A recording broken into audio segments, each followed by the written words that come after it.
Le design des S25, on le connaît bien parce que c'est le même à peu près que celui des S24, que celui des S23, etc., etc.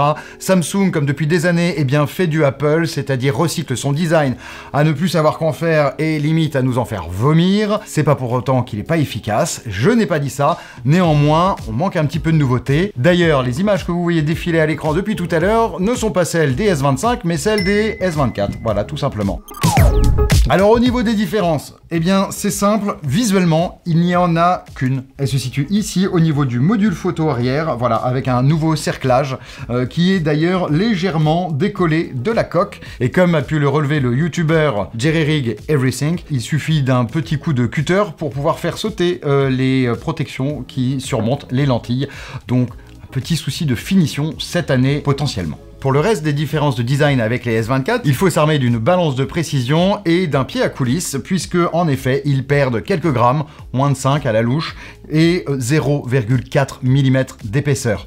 Autant dire qu'on ne sent pas vraiment en main. Ces téléphones, les deux S25 et S25 Plus, sont très agréables à utiliser, ils sont confortables. Franchement, en ayant testé personnellement le S25 Plus, j'ai eu l'impression de retrouver l'iPhone 16 Plus que j'ai testé il y a quelques mois. Donc un téléphone vraiment assez fin, assez léger, bien équilibré, qui tient bien dans la poche, qui se fait pas trop sentir au quotidien.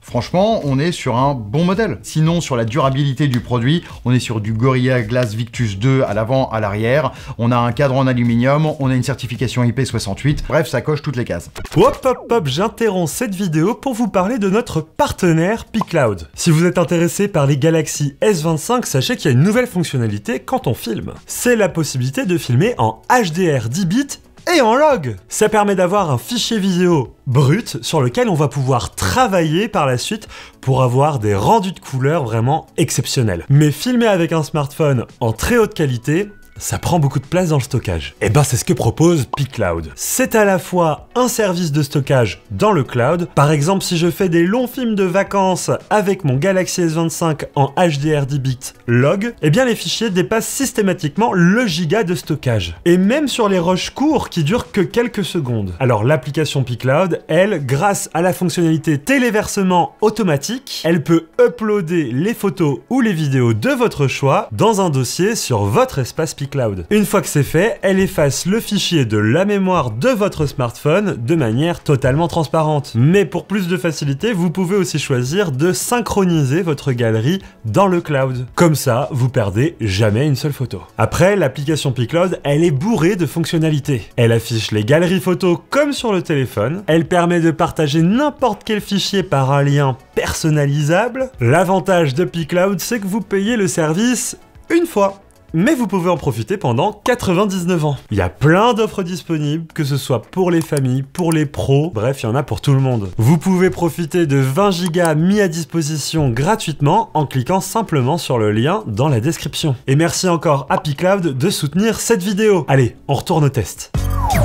Grande nouveauté cette année sur les écrans des S25, ce sont exactement les mêmes que ceux de l'année dernière, donc reprenez les tests des S24 et S24+, vous ne serez pas surpris. Sur les technologies, on est sur de l'AMOLED, on a du 120 Hz sur les deux, ça c'est un avantage par rapport aux concurrents chez Apple, parce que les iPhone 16 ne sont qu'en 60 Hz.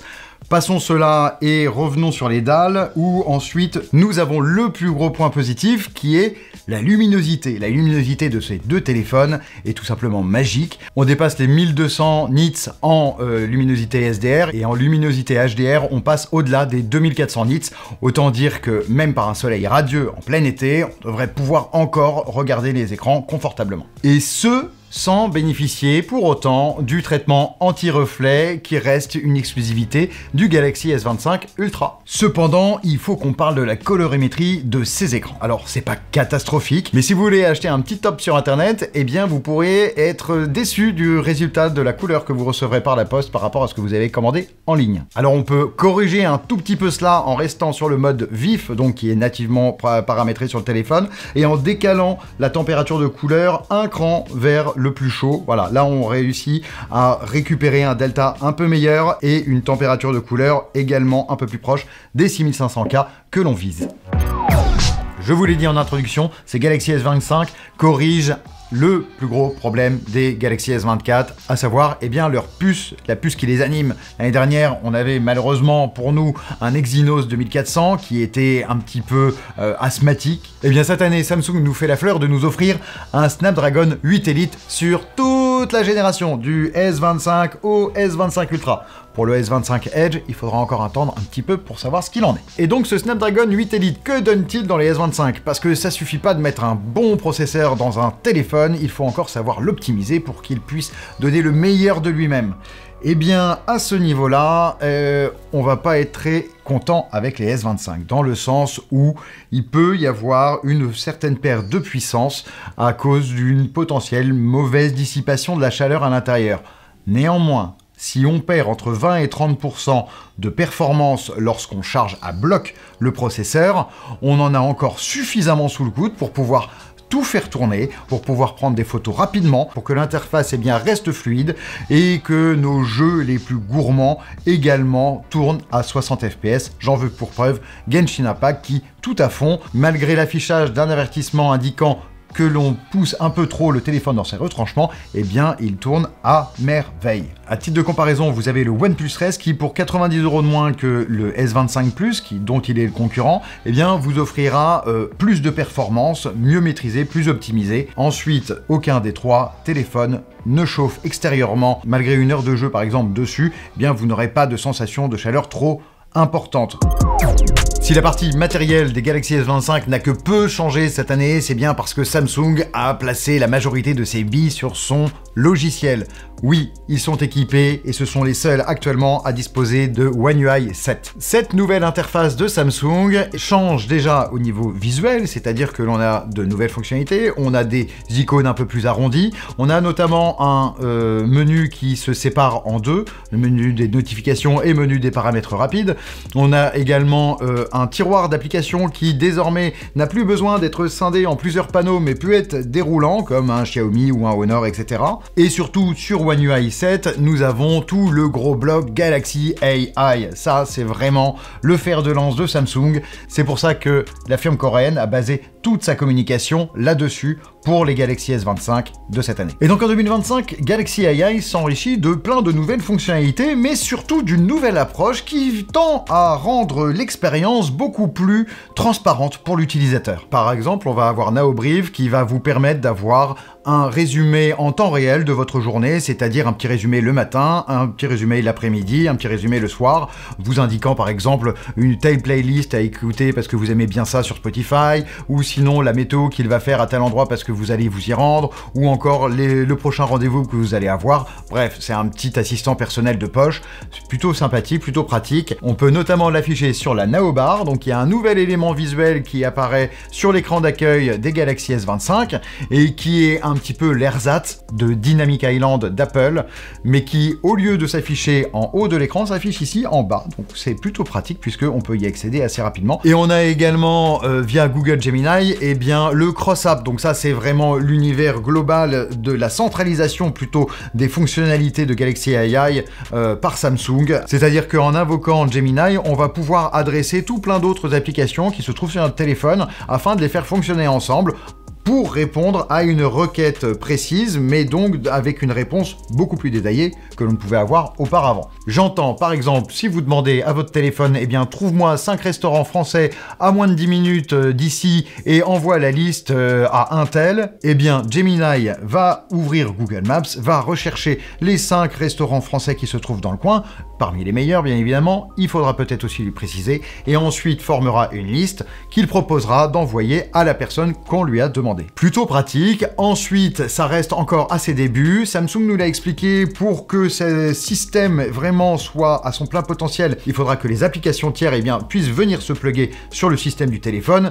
et donc ça va demander un petit peu de travail aux développeurs. Pour l'instant, l'expérience n'est pas complète, dirons-nous, mais on a déjà un petit aperçu sympathique, une fonction IA prometteuse, à voir comment est-ce que ça se développe à l'avenir. Et pour plus de détails sur toute cette partie de One UI 7 et de Galaxy AI, je vous redirige directement vers la vidéo qu'a fait mon confrère Omar, qui se trouve juste ici, et qui va pouvoir vous détailler tout ce qu'il y a dans ces Galaxy S25 au niveau logiciel.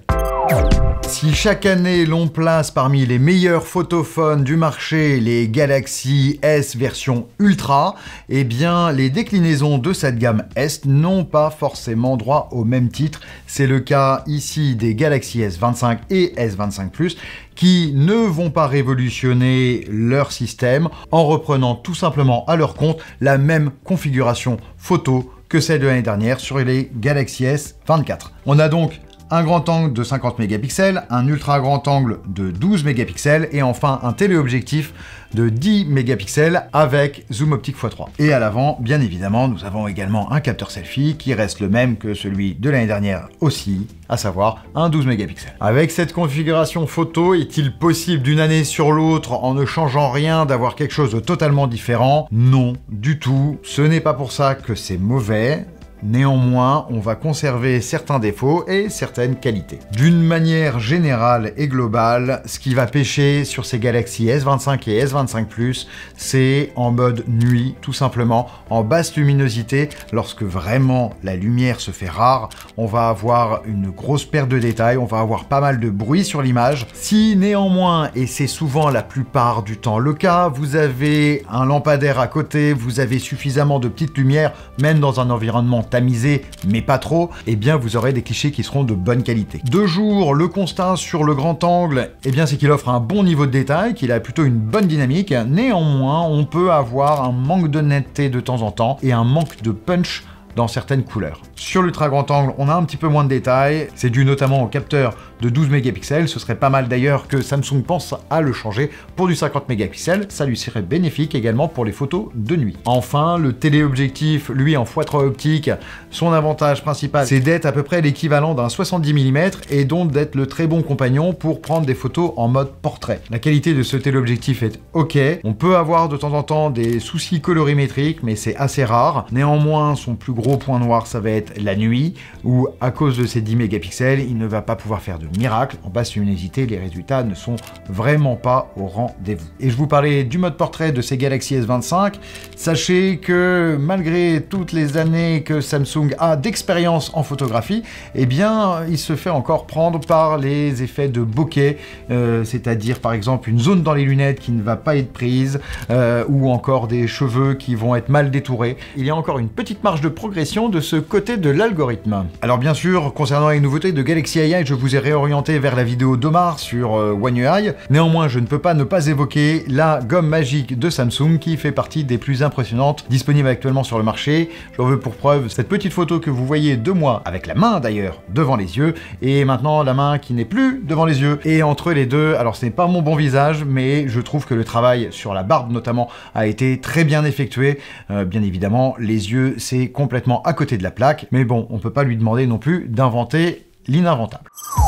Parlons désormais autonomie. Les Galaxy S25 et S25 Plus conservent la même capacité de batterie que l'année dernière, à savoir 4000 mAh sur le S25, 4900 mAh sur le Galaxy S25 Plus. Samsung n'a pas changé de technologie de batterie, conserve du lithium-ion, là où ses concurrents chinois ont basculé ou basculent progressivement sur du silicium carbone. Cependant, ce n'est pas pour ça que Samsung ne parvient pas à nous proposer des autonomies dignes de ce nom. Force est de constater que Samsung parvient à optimiser ses batteries en fonction de son logiciel et des composants qui gravitent autour, et donc propose une autonomie à peu près équivalente à la concurrence, notamment à OnePlus 13 qui lui est en batterie silicium carbone. Bien, Samsung démontre qu'il est possible de continuer avec du lithium-ion sans pour autant devoir sacrifier totalement son autonomie. Alors quelle est-elle cette autonomie? En utilisation intensive, on parvient à tenir une journée complète. On va pas aller bien au-delà, mais c'est déjà suffisant et ce sera suffisant pour la plupart des gens. J'entends utilisation intensive, ça va être beaucoup de photos, ça va être du jeu vidéo, ça va être du streaming vidéo. En point de comparaison, on peut dire qu'un film de 2h30 va grappiller 11% d'autonomie sur l'un ou l'autre de ces smartphones, et c'est à peu près ce que l'on a également sur un OnePlus 13 que je citais juste avant. Concrètement, vous me direz, il y a quand même une capacité plus importante dans celui-ci que dans celui-là. Alors quel est l'intérêt de basculer sur la version Plus? Eh bien, vous y gagnerez à peu près 2 heures d'autonomie sur votre journée. ça va être là-dessus, et surtout un écran beaucoup plus grand, plus confortable pour tous vos contenus multimédia. Il y a un petit truc, sinon aussi, qui peut chagriner, et c'est toujours le cas chez Samsung, ça va être la consommation en veille. Donc durant une nuit, on va perdre entre 4 à 6% d'autonomie, c'est un petit peu dommage, alors que le téléphone est juste posé à ne rien faire. Et si vous préférez le mettre en charge la nuit, eh bien sachez que vous aurez deux charges différentes, du 25 watts sur le S25 et du 45 watts sur le S25 Plus. Si vous détestez les câbles, il est aussi possible de profiter d'une recharge sans fil sur les deux téléphones, une recharge assez lente puisqu'on est en 15 watts. Néanmoins, elle est Qi ready. Qi ready, qu'est-ce que ça veut dire? Eh bien, c'est que vous allez pouvoir utiliser la charge aimantée, mais attention, les aimants ne sont pas sous les coques de ces téléphones, il faudra utiliser une coque additionnelle qui, elle, contiendra les aimants pour pouvoir utiliser un chargeur aimanté dessus. L'heure du bilan a sonné pour ces Galaxy S25 et S25 Plus. Valent-ils le coup d'atterrir dans votre poche? Eh bien, la réponse est comme d'habitude une réponse de Normand. Oui et non. Le oui, ce sera bien évidemment pour le problème majeur qui a été corrigé, c'est-à-dire le SoC de ces téléphones qui devient un Snapdragon 8 Elite cette année, qui vraiment apporte ce surplus de puissance qui nous manquait sous le pied l'année dernière. L'avantage de prendre un téléphone Samsung, c'est aussi les 7 ans de mise à jour, c'est aussi une interface logicielle qui est très complète, très adaptée à tous les usages et à tout à chacun, avec une prise en main aisée. C'est aussi Galaxy AI, donc la formule d'intelligence artificielle la plus développée du moment. Un S25 ou un S25 Plus, c'est aussi un design assez consensuel, assez facile, sans trop de prise de risque, mais qui reste fonctionnel et agréable. La partie photo, eh bien, n'évolue que très peu, c'est aussi une petite déception. C'est dans une certaine mesure un point global que l'on peut faire sur ces Galaxy S25 et S25 Plus, c'est un manque d'innovation matérielle. Si l'on accepte le Snapdragon 8 Elite qui vient chausser ces deux téléphones, c'est à peu près toutes les différences matérielles que l'on aura à l'intérieur. Donc arrive logiquement la question, faut-il privilégier un S24 ou S24 Plus de l'an dernier ou cette nouvelle génération? Si vous voulez véritablement de la puissance, eh bien celle-ci sera plus à même de la fournir et de vous la fournir sur la durée. Mais si la puissance n'est pas ce que vous cherchez à tout prix, eh bien tout le reste de ces téléphones, vous l'aurez sur votre Galaxy S24. On sait bien que Samsung déploie rétroactivement la nouvelle version de One UI sur la génération précédente quelques mois après sa sortie. C'était le cas l'année dernière et on avait pu avoir sur les Galaxy S23 notamment toutes les nouveautés de Galaxy AI, donc ça devrait être logiquement le cas cette année. Voilà, c'en est terminé pour moi. J'espère que ce test des Galaxy S25 et S25 Plus aura pu vous éclairer sur le choix que vous devrez faire, potentiellement pour l'un ou l'autre de ces téléphones, ou un autre encore, il y en a tellement, et allez voir tous nos tests qu'il y a dans nos vidéos. Moi je vous dis à très bientôt, n'hésitez pas à lâcher un petit pouce bleu, à laisser un commentaire, activer la cloche des notifications, à vous abonner également. Merci de nous avoir suivis, salut!